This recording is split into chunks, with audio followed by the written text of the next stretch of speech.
UP के लोग आपके कहता है कि वहाँ के जो मुख्यमंत्री बाबा हैं वो खाली घंटी बजवा देंगे। घंटी बजाने से कोनो पेट भरेगा, मंदिर से पेट नहीं भरता। कोनो झूठाओं के टीका लगा के भगवा पहन के हे ओ करने से नहीं होता है। पूजा से पेट भरता नहीं, ये लोगों को बता रहे हो। पूजा से पेट भरता नहीं, ये लोगों को बता रहे हो। तो वीडियो में ये हाथ फैलाकर अपने मौसा को बुला रहे हो। अरे मूर्ख, हद से नीचे गिर गए हो तो तुम जमराज से भी गिर गए हो। हिंदू पर्व में छुट्टी नहीं, मुसलमानों को बढ़ा दिया। हिंदू पर्व में छुट्टी नहीं, मुसलमानों को बढ़ा दिया। मतलब अपने फूफा लोग को सारा छूट करा दिया। साहबानो बुआ के पीछे तुम, साहबानो बुआ के पीछे तुम बेमतलब में पगला रहे हो।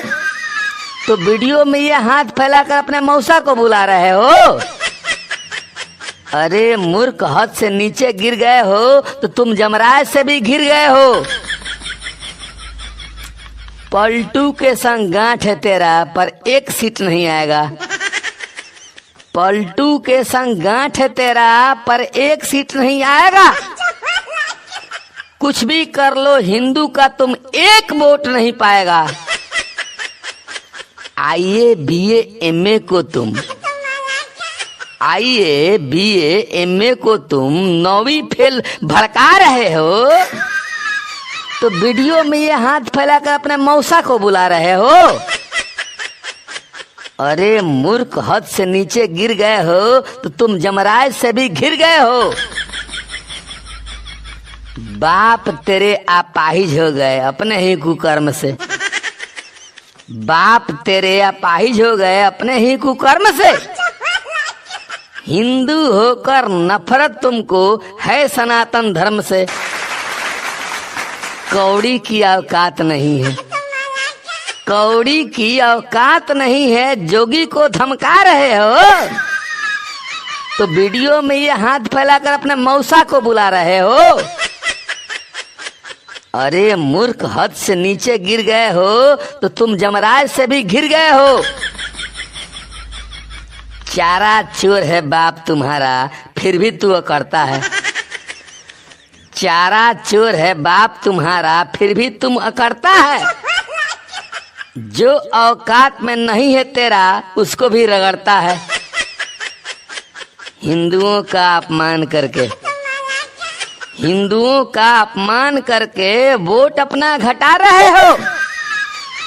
तो वीडियो में ये हाथ फैलाकर अपने मौसा को बुला रहे हो। अरे मूर्ख, हद से नीचे गिर गए हो तो तुम जमराज से भी गिर गए हो। पूजा से पेट भरता नहीं, ये लोगों को बता रहे हो।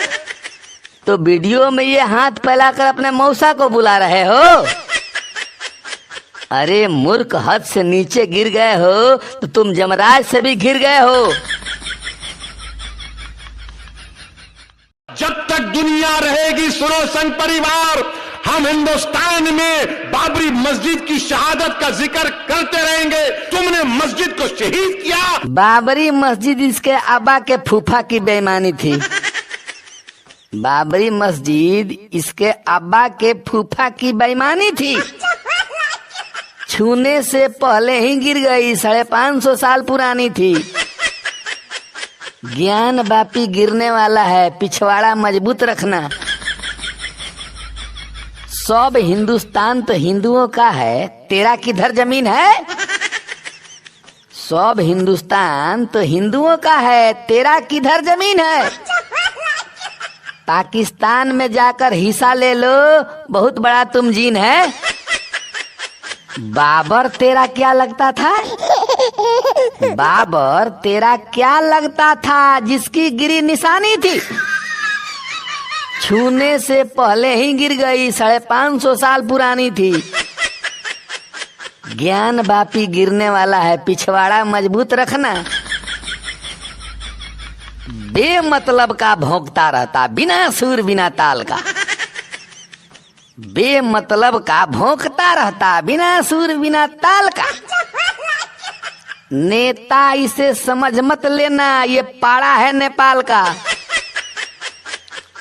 कसम से बोलो बाबरी मस्जिद, कसम से बोलो बाबरी मस्जिद क्या तेरी खानदानी थी? छूने से पहले ही गिर गई, 550 साल पुरानी थी। ज्ञान व्यापी गिरने वाला है, पिछवाड़ा मजबूत रखना।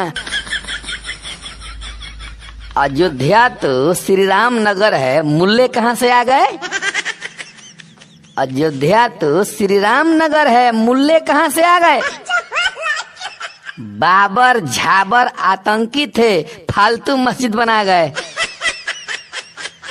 500 साल से हिंदुओं को भी 500 साल से हिंदुओं को भी यही सोच हैरानी थी। छूने से पहले ही गिर गई, 550 साल पुरानी थी। ज्ञान व्यापी गिरने वाला है, पिछवाड़ा मजबूत रखना।